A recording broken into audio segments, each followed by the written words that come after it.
தமிழ், குங்குமம் கீழே கொட்டுனா அது அபசகுணம்னு பொதுவா சொல்லுவாங்க. ஆனா அதுக்காக இப்படி அழுது ஆர்ப்பாட்டம் பண்ற அளவுக்கு பெருசா எதுவும் நடக்கலையே. என்னென்ன நீயே இப்படி சொல்ற? இப்படி சொல்லாம வேற எப்படி சொல்றது? இவன் ஏற்கனவே மனசு பதட்டத்தோட இருக்கான். மனோகரிக்கு விஷயம் தெரிஞ்சு இங்க வந்து பிரச்சனை பண்ணி விசேஷத்தை கெடுத்துருவாளோன்ற பயத்துல இருக்கான். அந்த பதட்டத்துல குங்குமம் கைதவறி விழுந்துருச்சு. இதெல்லாம் யதார்த்தமா நடக்கிற விஷயம் தானே. இத இப்படித்தான் பார்க்கணுமே தவிர இதுக்கு உள்ளர்த்தம் கற்பிச்சு இங்க இருக்கிறவங்களையும் குழப்பி விடாத. உனக்கு அபசகுணம்னு தோணுச்சுன்னா அதை உன்னோட வச்சுக்க. எங்க கிட்டலாம் சொல்லிக்கிட்டு இருக்காத. பொதுவா குங்குமம் கீழே கொட்டினத எதுக்கு அபசகுணமா எடுத்துக்கணும்? அதை ஒரு ஆசீர்வாதமா எடுத்துக்கலாமே.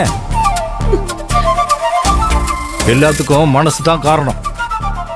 எங்களை பொறுத்த வரைக்கும் இந்த விசேஷம் நல்லபடியா நடக்கும். அந்த நம்பிக்கை எங்களுக்கெல்லாம் இருக்கு. ஏன்னா இந்த தாலி பிரிச்சு கோர்க்கிற விசேஷம் எங்க முயற்சியால நடக்கல. என்னோட மனைவி மரகதத்தோட ஆசீர்வாதத்தாலையும் ஆதிரையோட அம்மா கௌரியோட ஆசீர்வாதத்தாலையும் தான் நடக்குது.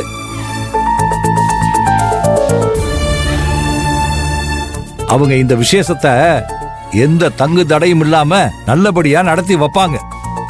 தயவு செஞ்சு நீ எந்த குழப்பமும் பண்ணாத.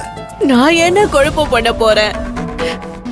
ஆதிமா நல்லா இருக்கணும், அது வாழ்க்கையில எந்த பிரச்சனையும் வரக்கூடாதுங்கிற அக்கறையில தான் என் மனசுல பட்டத சொன்னேன். ஏன்னா இதுல ஏதாவது அபசகனம் இருந்தா அதுக்குண்டான பரிகாரத்தை பண்ணிட்டோம்னா ஆதிரைக்கும் என் மருமகன் பிரபுவுக்கும் எந்த ஆபத்தும் வராதுன்னு அந்த நல்ல எண்ணத்துல தானே நான் சொன்னேன்.